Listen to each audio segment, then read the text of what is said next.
Today, we're delighted to welcome Dr. Erin Smith and Dr. Timothy Imafidon Jr., passionate art collectors and owners of Goldsboro Pediatric Dentistry and Orthodontics.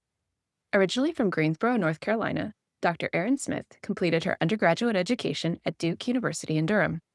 After her graduation, she earned her doctorate from Howard University before heading south to continue her training at Jacksonville University School of Orthodontics, earning certification in orthodontics and maxillofacial orthopedics.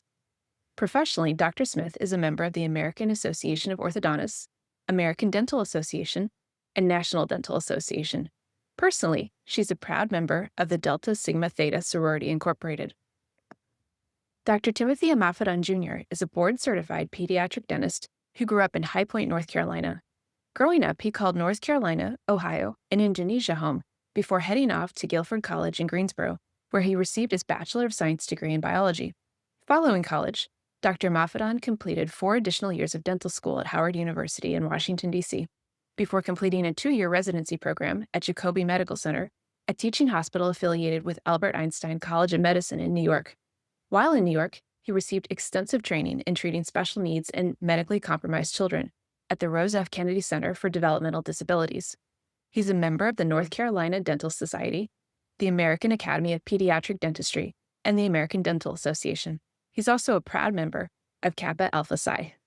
We're honored to have you here today, and I will start off by asking, what were the first inspirations to start your collecting journey? First, we'd like to say thank you for having us. We're excited. It's truly a pleasure. And I'll let Erin start, or you want me to start on the kind of first inspirations? I think that you should take it away. As healthcare team members and dentists, artistry is always with us in general, but I think we came to truly be inspired by some of the stories, like the storytelling aspect and the sense of family. And as we started to explore a little bit more, just how certain artists would challenge certain narratives. And I guess we can kind of talk about the artwork at some point behind us, but that's an artist that truly is challenging some of the narratives. So I would say some of the early inspirations were more along the lines of just the storytelling aspect. And we just truly fell in love with the ability for there to be a piece of artwork that could tell a story that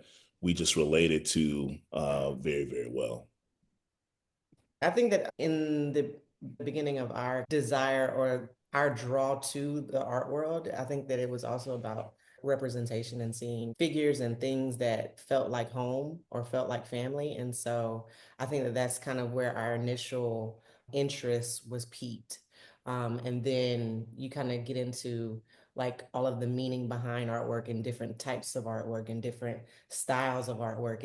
And so we're naturally curious people. And so that kind of also excited us. And so I think that's kind of where we started. Yeah, and that makes all the sense in the world. Like you see something that has resonance, whether it's emotional or otherwise, and then from there it is the curiosity, and that's a really great approach too. The curiosity as to like, oh, why am I drawn to this? What is this? What else is there? And what can it do? I think it's a really powerful tool is to be curious about something. And that leads me to something we love about your collecting approach is how your collection provides your family, your patients, and other people in your region with the opportunity to see art in person that they wouldn't have otherwise had.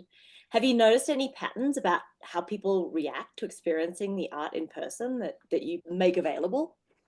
I think that it's different in different settings. So when people come to our home, I think initially, for like as a first-time visitor, I think that a lot of people are pleasantly surprised by the amount of artwork and the size of the pieces. I think that admittedly, it's not typical that you see that like every day and when you go enter somebody's home. We like bold colors, and so we haven't shied away from that in our collection. And so it's not your typical like black and white or small family photograph. And so I think that people are surprised at home. In the office, I think that the patients are kind of entertained, or maybe surprised is also the word there too, because you don't walk into the dentist and expect to see, a life-size toothbrush that has like graffiti on it that you can touch, or you don't expect to see a statue that you're walking by and it's as tall as you when you're 4 years old. For us, we hope that it's providing comfort, but I think that the patients and their parents are entertained and inspired.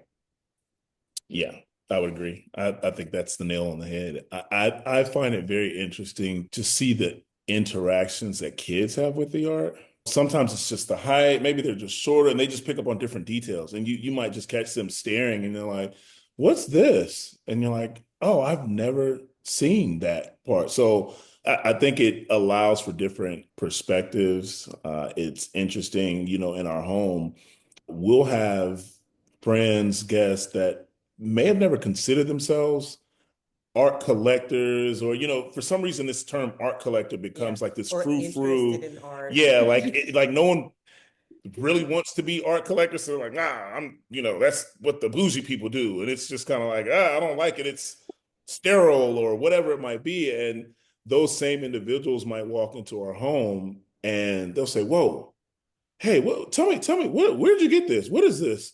Uh, hey, this reminds me of something my uncle, used to wear.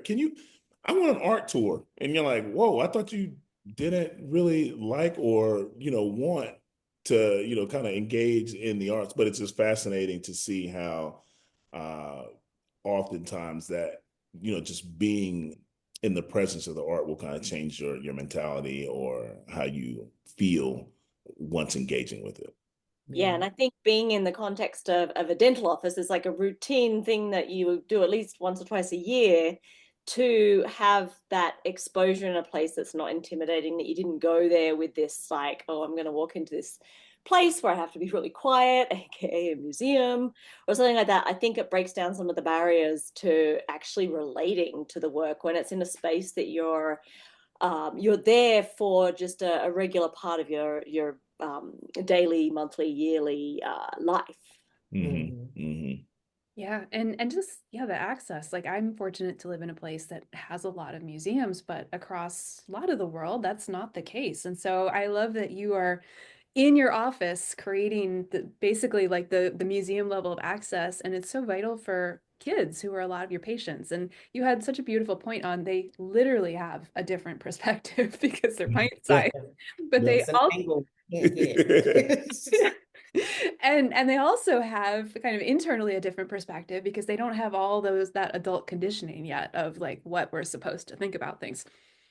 Correct. Right. So interesting story talking about perspective. We did this tour of the National Museum, and the tour guide was explaining, Kehinde Wiley, this is a piece by Kehinde, and he said one of the most interesting things that he, has come across in all his years of giving tours was that one of the children on one of his, kind of early morning, it might have been like a fourth grade class.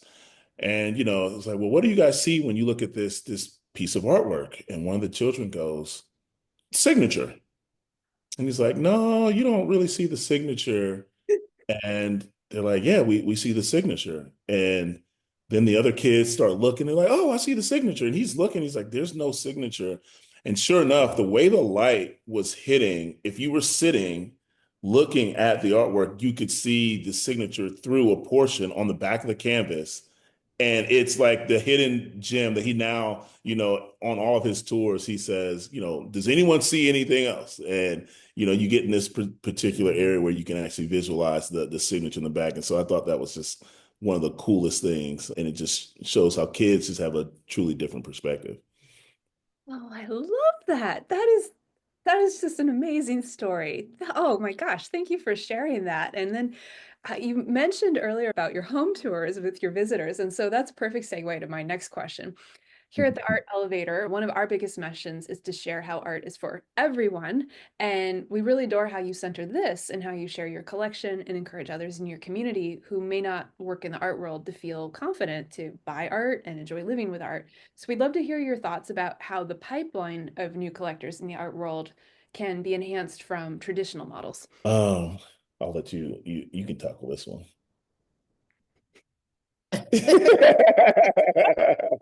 I mean, how are you going to revolutionize the entire it it could be a big one.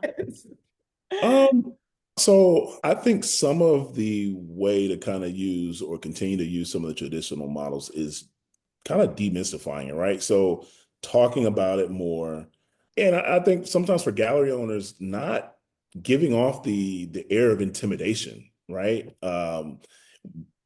Being a little bit more welcoming in certain instances, I think can help allow those budding or aspiring collectors to say, let me just go in and check it out and see what's going on. And if someone comes in, it's like, hey, welcome, let's take a look. Are you interested in a particular artist?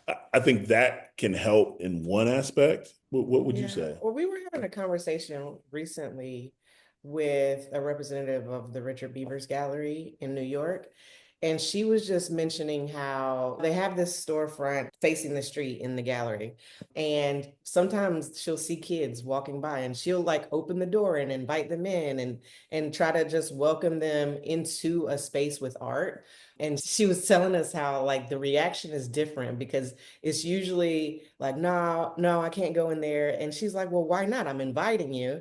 And so then they get in and it goes from quietness and then the questions come and then they're pointing things out to their friends. And so she just felt like they leave with a conversation. And I think that the more that people can discuss and feel familiar with art, then that's how the pipeline will expand because it will then breed the curiosity, which we talked about earlier. And maybe not everybody, but a lot of people like to follow their curiosity. And so it would bring them back to maybe a different gallery and introduce them to maybe a different artist or a different type of art so that they can get their questions answered. And I think that that's how you would like bring more people into the art realm.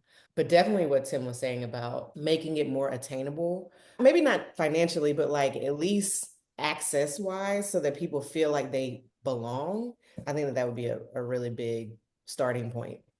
Or not, maybe not even starting point, because I think that it is changing slowly, but it would help. Yeah, I mean, I think even more surrounding like local exhibitions or even the artist talks. I mean, we are trying to be even more engaged than we are in the arts. And sometimes we don't even know about artist talks. And so I'm like, oh, such and such had an artist talk, or I'll have an artist that we know, and but hey, you coming to the talk? And I'm like, what talk? Who's talking? And I don't know how you go about getting that information out a little bit more and letting everyone know that they're welcomed and not just someone who has been collecting art for quite some time, but the community should be aware that this is what's going on and all are welcomed. I think that our growth as collectors has definitely been achievable because of Tim's, he's self-motivated, self-driven. And so he goes out and he will ask a question or he will go and do research. And so that's how we've kind of gained the knowledge that we've been able to get. And I realize that everybody's not like that because I'm not like that. And so I think that in absence of that kind of self-driven desire and curiosity, I think that having more broadcast events or more welcoming scenarios than like your typical white-walled sterile gallery, I think that that would kind of bring more people into the fold. That's a great point, Dr. Smith, because I mean, I have to reach out to galleries for research in my business and I get intimidated and I do this for a living. So And I it mean, we're two pretty educated people, but I think that intentionally it's the culture is supposed to make you feel a little bit off put. And if you're not somebody that's going to work past that, then you just kind of move on to the next thing. And so he's not, Yeah, that doesn't work with he me. he, he It's doesn't just feel not. Yeah. uncomfortable ever. Yeah. So. Yeah. I don't really feel uncomfortable. But I'm really glad that you all were able to get that out of her that, I have had to do all these different things because a lot of times It's definitely I you. get, I mean, she reads me the riot act sometimes about all like, what are you talking about? Who's this artist? Why? What? Where are we going? I'm like, okay. So thank you It all does add for to our pulling. calendar, but it's been beneficial. It is for posterity. It is true. You really have to be so proactive, though, to step out because there's so much like just general life getting in the way. We're busy, we're working, we're doing all these things.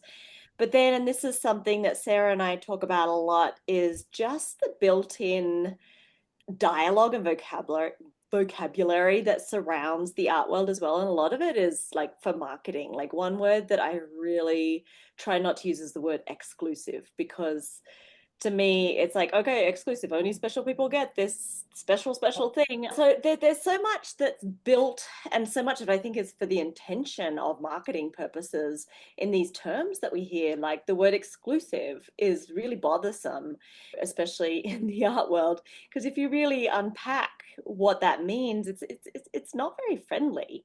And Right. so I think that there's a lot of things that are built into the art world, like this dialogue that, or these types of words. And Sarah, I can't think of any more right now, but I know we talk about this all the time. All the time. And Yeah, and so I think there's this just built-in wall where it's like, oh, that's for them, that's not for me. insider, art world insider. Insider. Yeah, there's another word as well, which if you were talking financial markets, you might have. I mean, I get the allure because it makes like things that are hard to get, I guess, has the perception of value. But if things are also hard to get, then most people don't get them. And so if you're talking about increasing pipeline and increasing exposure, then the two kind of compete with one another. Yeah, you're not going to increase the pipeline if you have, the pipeline Right. Oh, you can't come here. There's only one of these ever. And I also think you're doing a disservice to the artist, to the collector, to those who are really just trying to share and spread the arts, right? So I particularly feel a way about that because there's been instances where we've now gotten to a place where it's like, okay, well, we want to acquire certain works, and there's just gatekeeping, right? It's like, well, who are you? What's in your collection? And I didn't know that that was like an introductory question, because initially I was like, I'm not telling you, like, we're not really braggadocious type people. So I just like, no, I'm just really like this artist. I want to collect them. And I didn't know that that was, keywords. You need to tell them all the people that you have in your collection so they'll allow you access to a particular work. So I'm not really fond of the thought that exclusivity, yes, I do get it. It can kind of build value in certain arenas, but I don't think that that does any kind of service for the artist at a whole of the art community. But that's just me. I agree with you. And it always really bothers me because my entry point into the art world was loving art and the sacredness of art for me, for, personally, and also what it does for society. And so when there's so much focus on the commodification and all of these kind of engineering vehicles to support that, I get really upset about that sometimes because it feels so antithetical to the point of creating art in the first place. Sarah, I'll also add to that, even that just that last point, we have friends who have come to our home, right? And they're like, oh man, I do like art. I enjoyed seeing the art that you have in your home. And they might walk into a gallery, let's say it's in New York, and because they are new to collecting, they might find something on the wall that they can afford. They want to buy it now. They want to support that artist. They love everything. They've taken this deep dive. So we're scientists, so we're taking a deep dive. We're doing all the research. It's like, oh, I really love this artist. This is the only artist I want. This is going to be my first one. And you walk in, and they're like, sorry, there's a wait list. Well, what about this one right here that's sitting here? Oh, well, that's already for another collector, and they're kind of saving these different things, and it's like a complete letdown. And I'm sure 9 times out of 10, the artist has no clue that some of the stuff is even happening. Well, that's something Larissa and I talk about a lot, the importance of collecting from living artists, because you're actively contributing to that creative economy and helping them make more art because now they get to pay their bills. And so Yes. if you love a genre of art that happened hundreds of years ago, like great, go collect that. But I think for people who love art, it's amplifying the impact they have if they're collecting also in their mixing in their collection living artists, because it's making more art happen down the road. And I think that impact is a really important thing to consider if you're already a collector or you're thinking of collecting, realizing the importance of the collector in allowing artists who are creating work that resonates with them to be able to make more work. And so there's a really powerful role of the collector to give agency to certain things that they want to see of that ilk, of that type. Mm-hmm. And I think that your collection has been very specifically driven. Would you be able to give a couple of examples of your favorite pieces and why you bought them? So one of my favorite pieces, you're looking at it. We hit a point where we realized in our collection we did not have a lot of North Carolinian or North Carolina-based artists. And so I went out on this hunt, like, who are these artists? Who can I find? There has to be some artists in North Carolina. And I fortunately stumbled upon the artist behind us. His name is Clarence Hayward. And reached out to him. I said, hey, I would love to have a studio visit if you're open to it. Just come, learn more about your art practice and just, sit down and talk about it. And so I go sit down. We just kind of hit it off, and we just started having conversations about his practice and the things he wants to do, what he was currently doing. And during that time, he was in the middle of the series was called the Hoodie series. And the Hoodie series is titled the Hoodie series because it plays into Trayvon Martin's death because he had, a hoodie on, and that was deemed intimidating, an intimidating piece of clothing. But he heard a talk show host made a comment, maybe it was Geraldo, I can't really remember, but I believe it was Geraldo. And he said that if he wasn't wearing the hoodie, he would have been okay or something like that. And so he was challenging the narrative that because this young African-American child was in a hoodie, this justified him being dead. So he did this series that he took 30, I believe it's 30 African-American men who happen to all be educators, doctor, businessmen, highly affluent men in these hoodies, and painted these gentlemen. And so he had this series. So we're talking about that. So we got to know one another. We wanted something in the hoodie series. I asked him about why he paints everyone green. What was this whole green thing about? And he started to tell me it's just an ode to the old kind of filmmaking process. What is it? Chroma key. And how society tends to pass their perceptions onto us. So me as a doctor, I'm walking around, I have a hoodie on, and the outside world will cast whatever imagery they may see, and that could be good, bad, but that often affects how we as African Americans have to navigate this world that we're walking in, right? And so that's his whole ode to the green screen. So we just continue to hit it off in conversation, and so we talked about having a commission. By this time, I'd collected certain work, so this is over a series of visits, but we talked about what a commission would look like. Of course, we said we'd like to give the artist full autonomy. How did he feel about it? He said it's something he would take on, but he wanted to incorporate his new body of work. And I'm like, well, what's this new body of work? And so he talks about swim lessons. Swimming lessons was the title of the new body of work.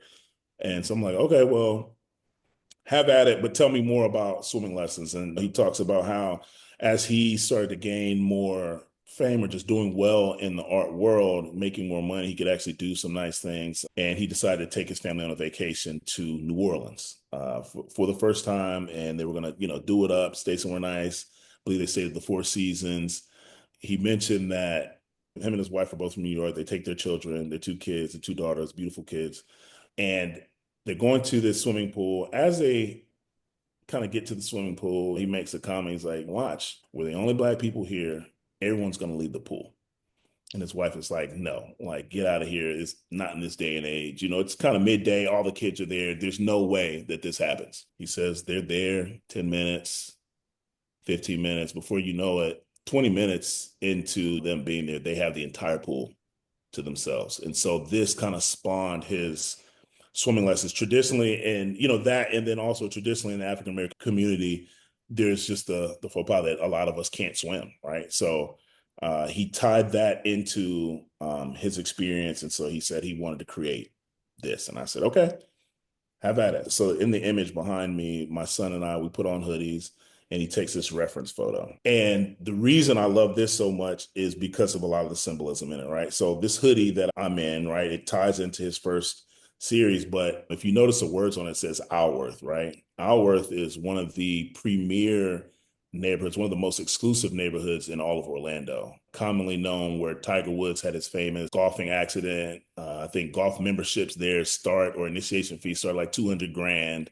And so here I am in this hoodie that was deemed an article of clothing that might be intimidating, but that's not a hoodie you can just go buy at your local store. So you combine that with my son, who has a hoodie on, which is Jack and Jill. It's a mother's organization that does a lot with enriching young children's lives. My wife can talk more about that later. But behind it, you see that it says lifeguard on duty, right? And it speaks to fatherhood and me as a man. And you see my arm around my son in terms of that protection that I have to always provide for my son.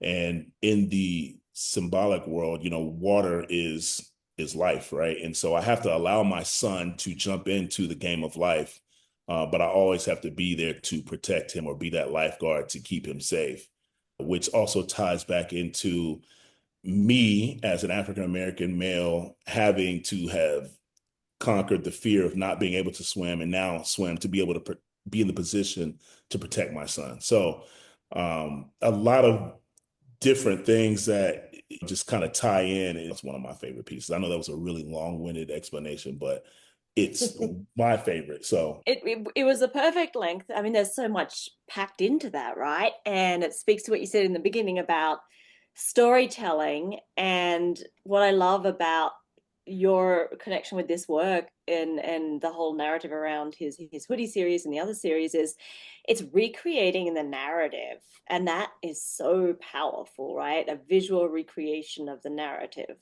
and telling better stories about what we can be. yeah. Yep. Yep. Dr. Smith, I look forward to hearing your favorite piece. You really want me to follow that? It's a tough act to follow, I know. Another piece that we have in the collection is actually satirical, but it's a take on Kehinde Wiley's portrait of President Obama. And so it is the portrait that you see in the portrait gallery, but we met an artist. His name is C.B. Hoyo. He's from he's Cuban American. Cuban, I think he's Cuban. And he does satirical work. So he'll take a Rothko image and he'll write on top of it. And so on top of our image of President Barack Obama, it says, "I bought this to make a statement. I hope you understand it." And so that piece sits at the helm of our dining room table. You can see it through these big windows as you're pulling up to our house. And it's just representative of a lot for me. One, I just like the original version of the portrait. It's very bright, very bold, different than all the other ones in history, but it's a representation of the first African-American president. And for us, it's a representation of the fact that you can, even though it's not going to be easy, you can do anything that you want to do. And so when it gave us the ability to start the conversation with our children about Black history and how there has been a Black president. And that's one of the first presidents that our son learned because he saw it every day. And so in terms of like exiting our house or entering our home, you have to see this image. I think it's really powerful. Just the statement. I mean, you can take it any kind of way that you want. We bought this to make a statement. Like you can take that any way you want, but you can't deny the fact that he was our first Black president. You can't deny the fact that he did a great job and he's still a representation of a lot of possibility for a whole big section of America. And I love that you put it in a threshold spot in your house. Yes, love that. Oh, it's even better than I imagined with the right. Yes, I love it.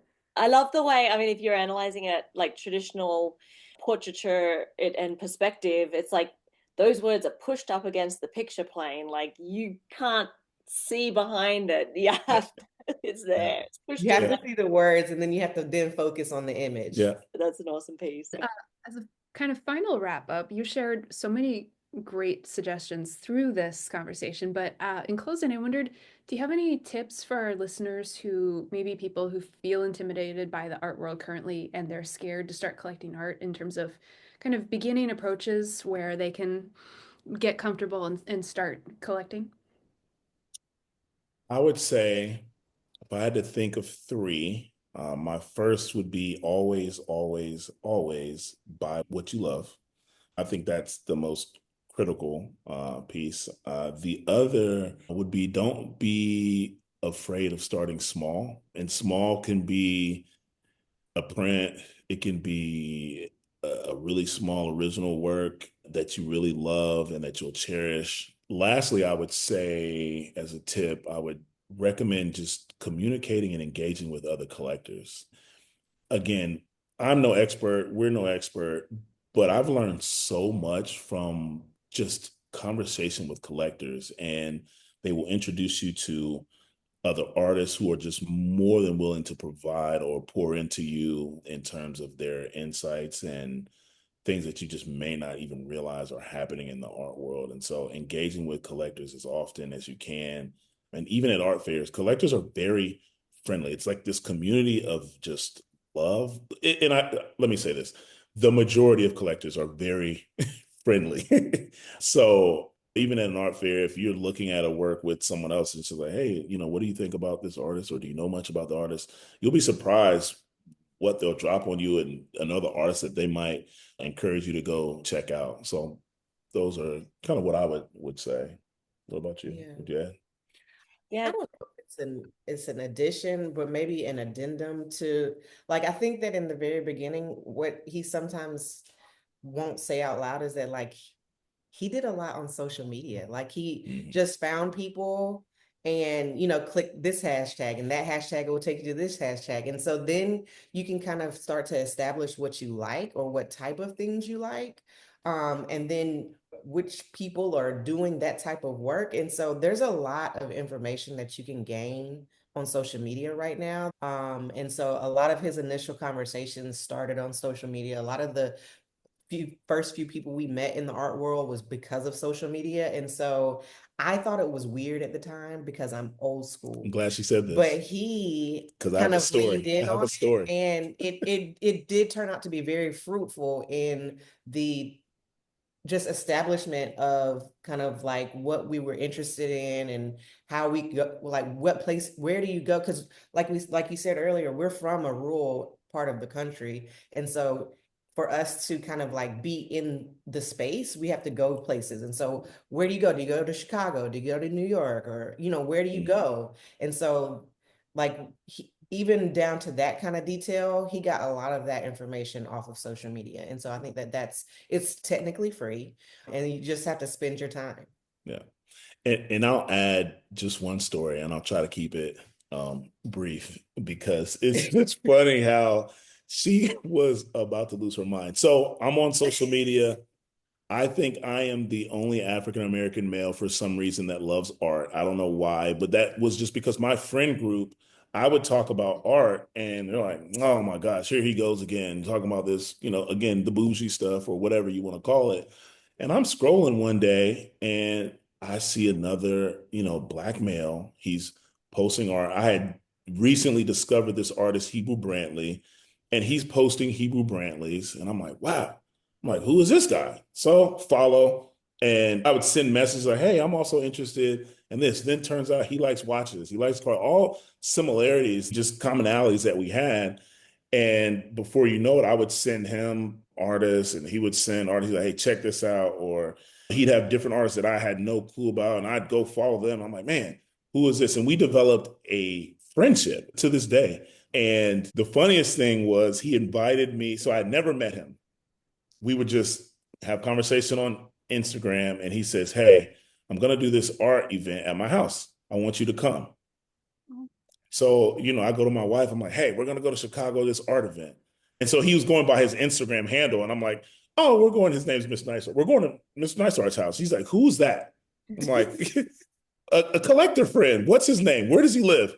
Well, it's a secret. He's not giving out his address. We have to get there. She says, absolutely not. Like, we're not, people get kidnapped. And how do you know this isn't a scam? And so all of her line of questioning All was my spidey senses went off because there were no answers, but he was very confident that it was going to be a good experience.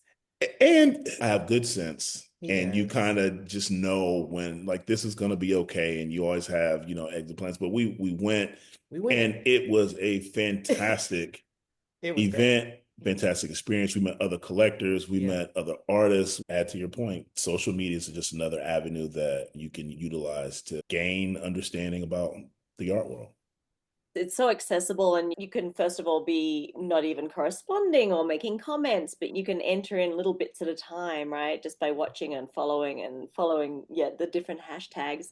And I think that also leads to questions. And one thing that I would emphasize is, okay, you're obviously not afraid to ask questions, but a lot of people are. They don't want to look stupid, right? Mm-hmm. And so I think that being able to ask the questions maybe a little bit incognito in that kind of scenario gives people confidence to say, if you're curious, the question is valid, right? And so I think that's a great access point to be able to not be completely intimidated. I think that's great advice. Yeah, and I also love how you mentioned that social media can be a place where friendships develop, because that's been my experience too. I mean, we like to talk about all the bad things with social media, which there are bad things, but it's how you use it. And so, yeah, there's some beautiful friendships that I've found via social media. So it makes me really happy that your experience mirrors that. Yeah. It's been good.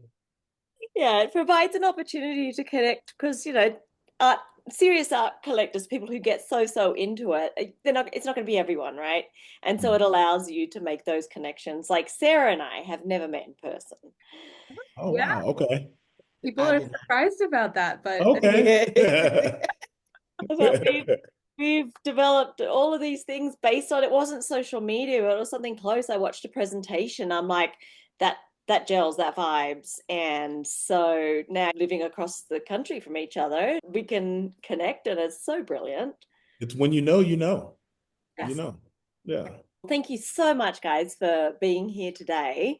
This has been such a treat, and I loved hearing about your favorite art pieces. I think that was a highlight for me. I think it's always so interesting to hear the stories and the connections behind the pieces. And I think that's a great inspiration piece for people to take with them to go, oh, okay, I can relate to him relating to that or her relating to that. Let me follow my curiosity. Mm-hmm. Mm-hmm. we're so honored to have heard your insights today. Thank you for sharing them with us and with our listeners.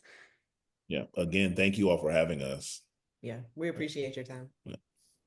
Oh, it's an absolute pleasure. Thank you so much.